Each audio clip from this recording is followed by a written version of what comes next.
Bonjour Didier Lapostre. Vous avez aux éditions Aéro, vos éditions, vous avez publié Des pigeons dans la ville, qui est un livre très intéressant qui parle enfin de ce pauvre pigeon mal aimé. Alors on va quand même parler d'un des aspects positifs du pigeon, c'est le pigeon, le fameux pigeon voyageur, qui nous a beaucoup aidés. On lui doit beaucoup, nous les humains.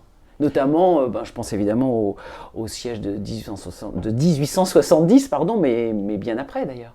Alors, tout à fait. Si vous voulez, au départ, le pigeon, avant d'être ce voyageur qui nous aide durant les guerres, ça commence par les jeux. L'homme s'aperçoit qu'on peut l'utiliser pour organiser des jeux. Et donc en France, par exemple, c'est les premières sociétés colombophiles, comme en Belgique, dans les années 1800, au début des années 1800. Et ensuite, certains colombophiles vont comprendre qu'il peut aider l'armée, et donc en 1870, un colombophile parisien va proposer ses pigeons à l'armée pour effectivement faire la liaison entre le gouvernement qui est en province et Paris assiégé.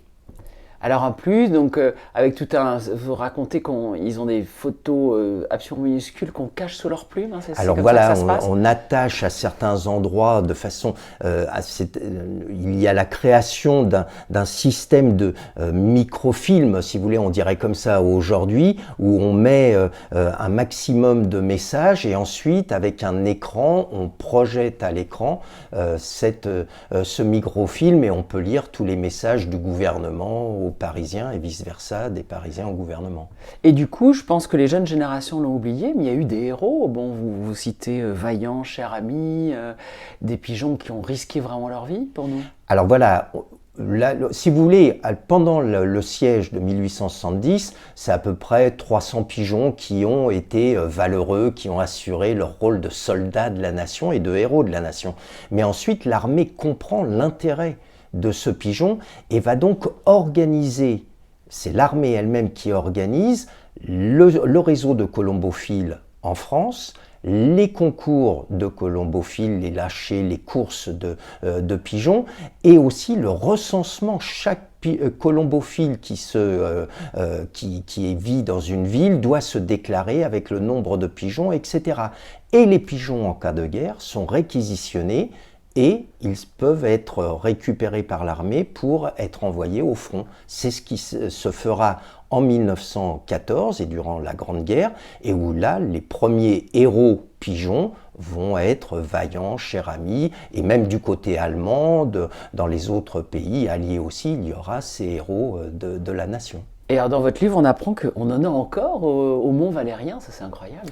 Alors si vous voulez, aujourd'hui, l'armée française a décidé de garder le musée de la colombophilie au Mont Valérien, il est toujours ouvert à la visite, avec 200 pigeons qui vivent à l'intérieur. Mais ils ne font plus qu'un travail de mémoire, mais ce n'est plus une unité de soldats combattants, si on peut dire.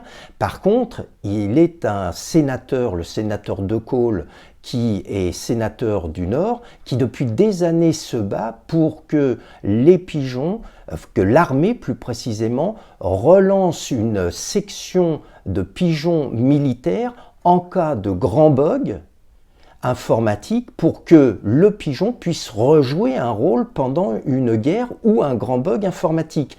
Et il a peut-être tellement raison, c'est que les Chinois auraient relancé au sein de l'armée chinoise actuellement 20 000, une unité de 20 000 pigeons.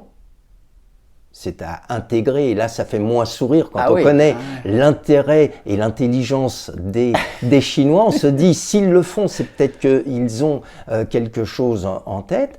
Et si vous voulez, à partir de cette unité combattante, ils sont prêts pour un grand bug informatique éventuel. Nous, à ce jour, on ne l'est pas.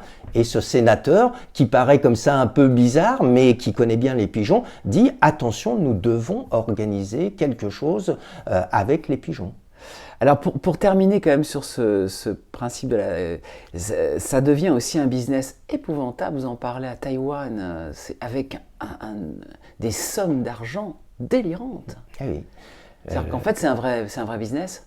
Alors la colombophilie a toujours était un business, si vous voulez. Un champion qui gagne une grande course, tout ça, va coûter très cher. Dans toute l'histoire de la colombophilie, ça a été à la fois un sport, une activité populaire et dans le même temps avec des enjeux financiers. Ça, faut pas se voiler la face. Par contre, c'est vrai qu'à Taïwan, cette course qui est organisée, non seulement c'est des enjeux financiers de plusieurs millions d'euros, mais aussi c'est un martyre animal terrible puisque l'objectif c'est de faire, le journal Le Parisien a sorti un très bel article à ce sujet en dénonçant le fait que le premier jour on est à tant de kilomètres de la côte, puis après on récupère les pigeons qui sont pas morts et le deuxième jour on organise la course encore plus loin et ainsi de suite jusqu'à la mort d'un grand nombre et jusqu'à la victoire d'un ou deux pigeons à la fin. Donc si vous voulez, c'est une horreur complète, des milliers d'animaux qui meurent, donc argent,